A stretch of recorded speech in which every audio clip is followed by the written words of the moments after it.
The Tulsi clips I have here are her statements that she made after returning from her deployment to somewhere in Africa. I don't think she has gotten into a whole lot of details what that was. But in this first statement, you'll kind of get the tone that we'll have for her later appearances on Fox News. You haven't heard much from me lately. I've been gone for the last 4 months, serving on an active duty tour and deployment to Africa as a civil affairs officer. I was supporting a special forces mission to go after Al-Qaeda affiliated jihadists.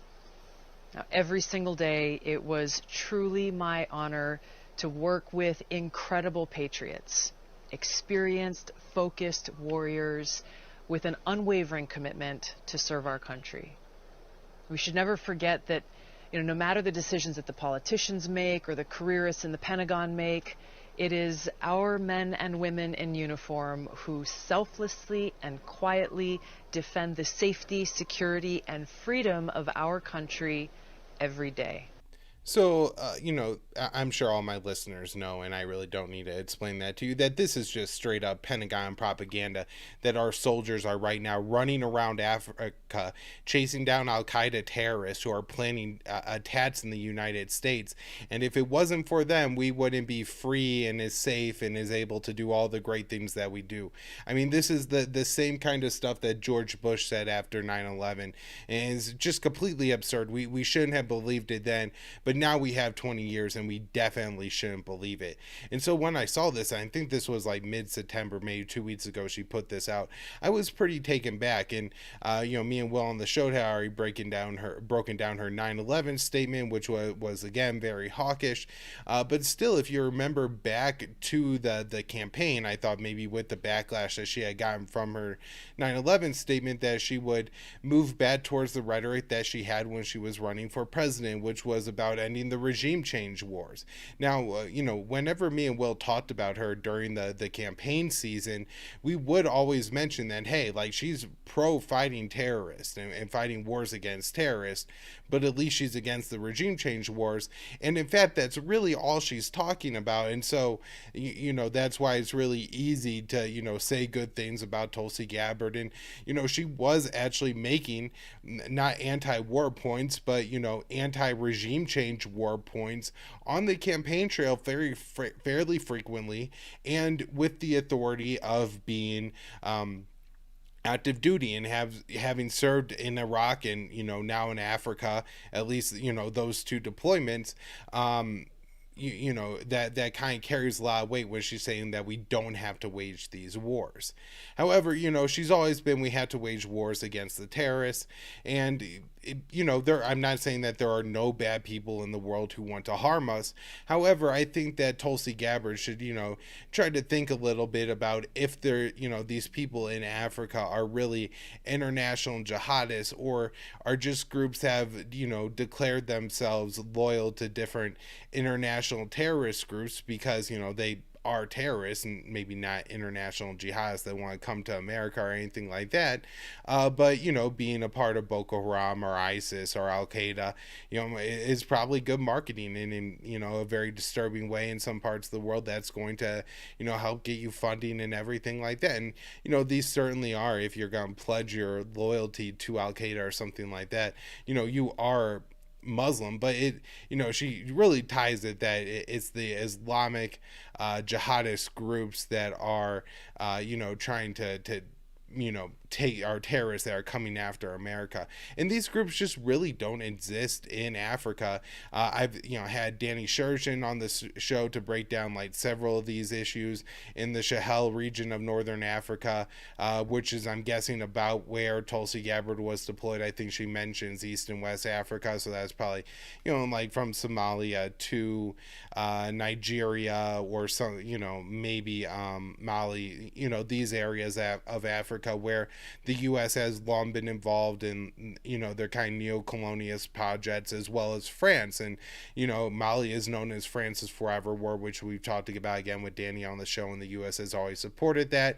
In fact, we just this week had Secretary of Defense General Lloyd Austin talked to French diplomats and let them know that we will continue our support for those missions. And so it could have been that Tulsi was a part of. She's not, obviously, since this was especially special forces, and I think she's acting somewhat as the Pentagon's puppet. I don't think she's going to get into too much detail of exactly what she was doing, because then, you could really start to break down and undermine, because in a lot of these places like Mali, like Nigeria, like Burkina Faso, there are groups that do have sworn loyalty or are members of, like, the Islamic State West African province, or Al-Qaeda in the Islamic Maghreb, or Boko Haram.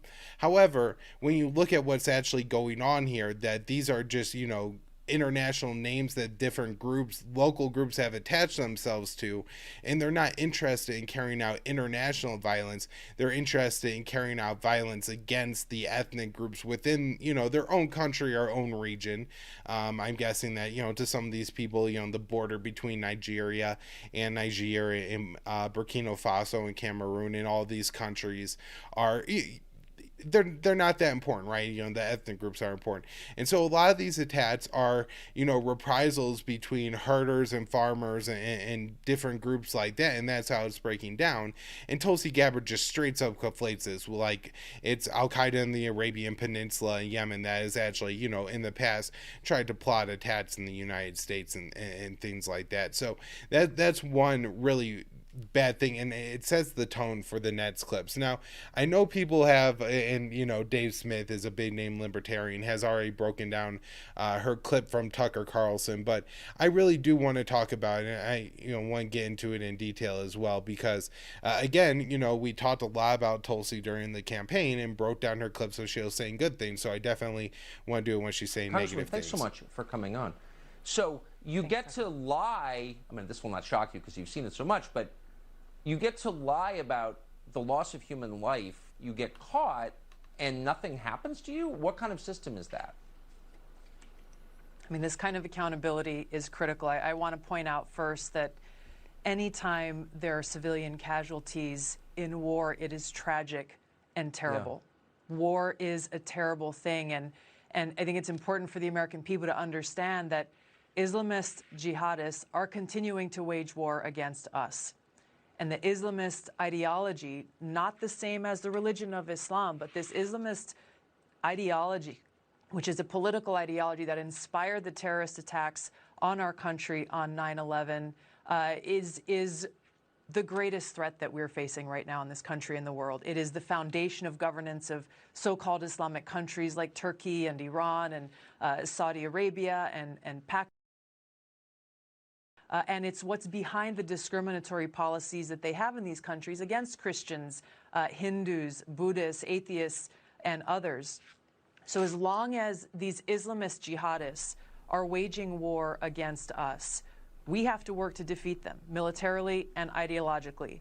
And militarily, we have two choices in how we do that. Number one, we can continue to invade and occupy and nation-building countries around the world, just as we did in Afghanistan, at great cost. Number two, we can take a targeted approach using airstrikes, using our special forces to go in and go after these terrorist cells. The reality is that the cost to the American people, the cost to our troops, the cost to civilians will be far less if we take this very targeted approach to go after these jihadist terrorist cells than if we continue making the very same mistakes that we saw in Afghanistan and other parts of the world of invasion, occupation, and nation building. Congressman, thanks so much for coming on. Well, I mean, that's the real highlight of it. There is a little bit more, and I will discuss what she says in a little bit more, but that is the big highlight there. I mean, what an astounding couple minutes from Tulsi Gabbard on Dr. Carlson's show. I mean, this is typically where you would expect to hear the at least realist point of view, like, not the a warhawk's point of view. You expect something reasonable, and of course she comes out firing full Bill Crystal here, where he sets her up to say man, the Pentagon's really bad at carrying out these airstrikes and we gotta have accountability, it happens time and time again, and she says, it's tragic and that's war. And I do in some way appreciate that just kind of honesty that war war is hell and bad, but that can't be an excuse to just murder people around the world, and that's what she continues to do. And of course, again, she chalks everything up to the Islamist ideology, which that, you know, is, I guess, a fancy way for her to say international jihadists or something like that, like people who wish to target the West. Although even then, you know, you could just look at like the statements from people who engage in this kind of international jihad, and it's not really a basis in Islam, but rather solidarity with other Islamic people, right? And so you know, they feel more, you know, because the U.S. is murdering Islamic people, they want to, you know, come to the U.S. and kill people here. Not that I'm not trying to justify that or anything, but that's what it is, right? And so, you know, Tulsi is kind of making it sound like they murder people because of the religion of Islam, when no, it's because they, you know, feel solidarity and they're retaliating because so many times the West has attacked them, and you know, they see themselves in the middle of a war between themselves and the West, even if, you know, people in the West don't necessarily understand that, because of course they're, you know, in no way being targeted by this conflict. So, you know, that's a big part of the crux of it. Now, then she goes into this like unhinged part where she says Islamic countries, Turkey, Iran, Saudi Arabia, and Pakistan, where, you know, maybe it kind of makes sense to like, you know, lump Saudi Arabia and like Pakistan as like kind of similar Islamic countries or something like that. Although, you know, Pakistan does have some kind of election system, even though it's a country with a lot of military and, you know, institutional control. Turkey, again, is a country that does have an election system and is sometimes called like a Muslim democracy, although in recent years the president there, Erdogan, has usurped so much power that I think it is kind of incorrect at this point to really, you know, say that they have a functioning democracy there in Turkey. But, you know, these are very different countries that she's talking about here. And of course, Iran is a Shia country that, you know, has oftentimes in the past, you know, couple of decades, you know, found itself at odds, you know, the U.S. allied with these other countries against Iran. And so all this seems relatively, you know, significant in context that Tulsi is just, you know, completely leaving out. And then, you know, she really does try to make it out to be like there's an Islam against the world issue, right? Where, you know, the rest of the people would be able to live in peace. And she says, I think the Christians, the Hindus, the Buddhists, and the atheists. But of course, I'm sure she means everyone but the Muslims, and this is just completely stupid and disappointing to hear Tulsi say. Now, then she presents this false dichotomy because she's worked up the fact that we have this inherent problem with Muslim people, that they're some of them are just going to be violent because of their ideology, not because of the fact that the U.S. has, you know, waged war against them for the past, you know, decades. And she then says, so we have two options: we can nation build or we could drone strike them, which of course are going, either option is going to create more terrorists. Now, between the two, if somebody said, Kyle, we're either going to invade Iraq or we're going to carry out a drone strike there, obviously a drone strike is better than invading Iraq. The two, you really can't even compare. However, they are both war, right? And authorizing either is going to create more terrorism. And while, you know, one is cheaper for the U.S. and has less political consequences in the U.S., nonetheless, you are going to kill a lot of civilians with that kind of warfare. And so after Tucker just asked her, hey, what do we do about the fact that we're killing civilians with drone strikes, and isn't there going to be accountability? And she pretty much says, well, Muslims are bad, and so we got to do more of these drone strikes. And, you know, that's unfortunately what Tulsi Gabbard has believed all along. However, again, you know, this seems to be a new trend of hers, where suddenly she's no longer focused on ending the regime change wars and solely focused on promoting the need to carry out airstrikes. So There's a couple more things here where she says that this is better for the civilians that we're carrying out the drone strikes, which again is, it is better than ground invasion, but she makes it out like we're doing them a favor by carrying out the drone strikes, and it's just completely disgusting. And again, all this was set up with Tucker giving her the chance to really go after the Pentagon, the deep state.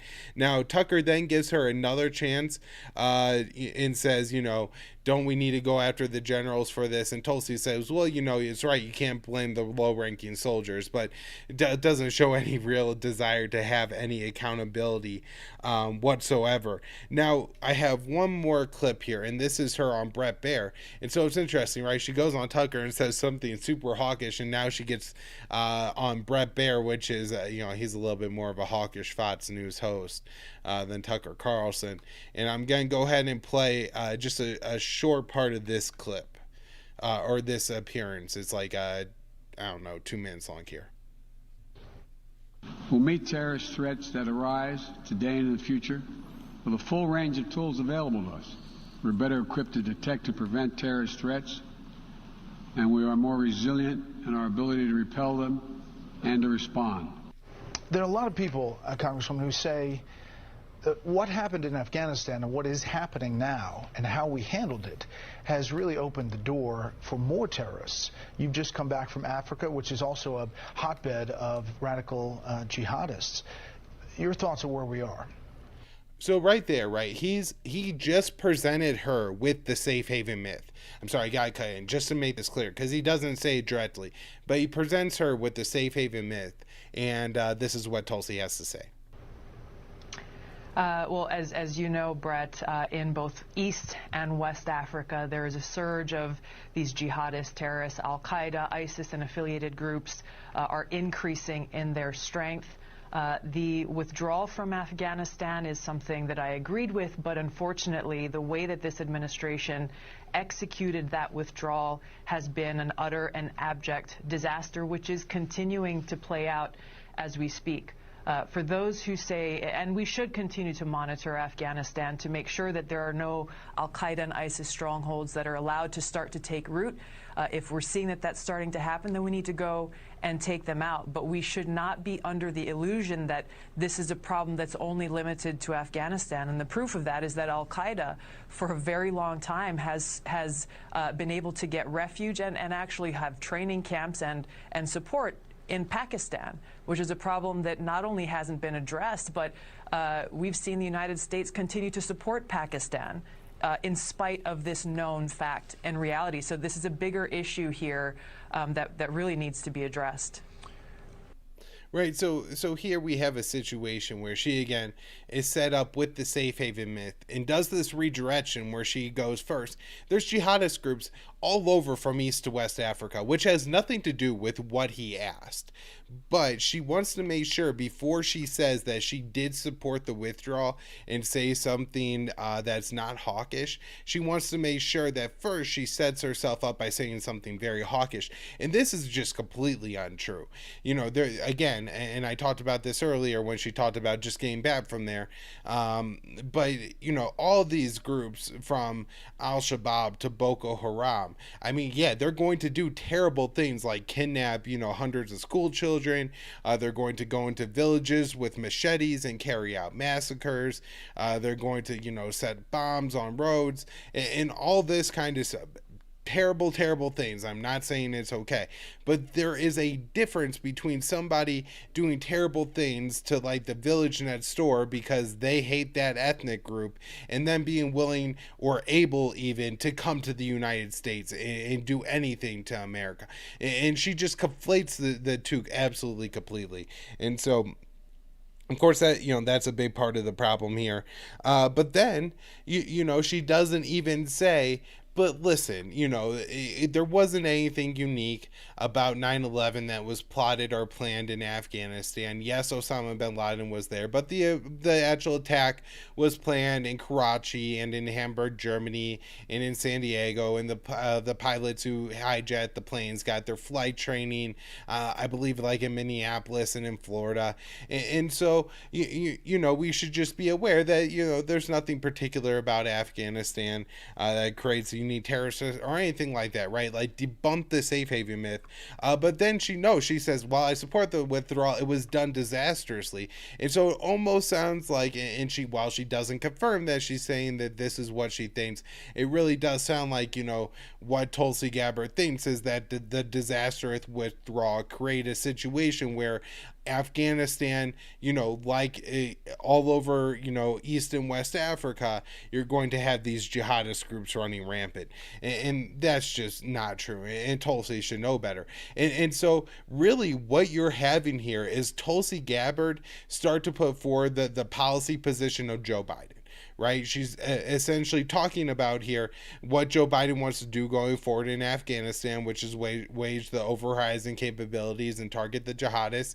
And Biden also wants to do that more in Africa, which, Tulsi is totally on board with and, was just a part of that mission. But here, she's promoting it on our cable TV networks. And so I think that's most of what I had to say on Tulsi. Also, in the Brett Baier interview, she's asked about the migrants at the border. She takes a very, I would say, like, kind of Republican-sounding stance, but just maybe you could even say just not an open border stance. I don't know, however you want to take it. But this is another place where Tulsi Gabbard could talk about the disasters of America trying to go around the world and build regimes and how it ends up destabilizing those countries, and especially when you do that in our own hemisphere, those people end up at our own borders where they would have been living lives in their own country had we not wrecked it. And so this is a way that she could say something not hawkish, but rather she just kind of moves forward with almost a Republican talking point sounding narrative. And so I don't know, I think Tulsi has essentially revealed herself now, and she is no longer going to try to like hide under the cloak of being anti-regime change wars, and she's just going to talk about how terrible the terrorists are. One of the things she could have at least mentioned in all this was, look, we still got to get out of Syria and Iraq and stop supporting the war in Yemen, but nothing about that. All about just, Muslims are bad and we got to get the terrorists. So those were my thoughts.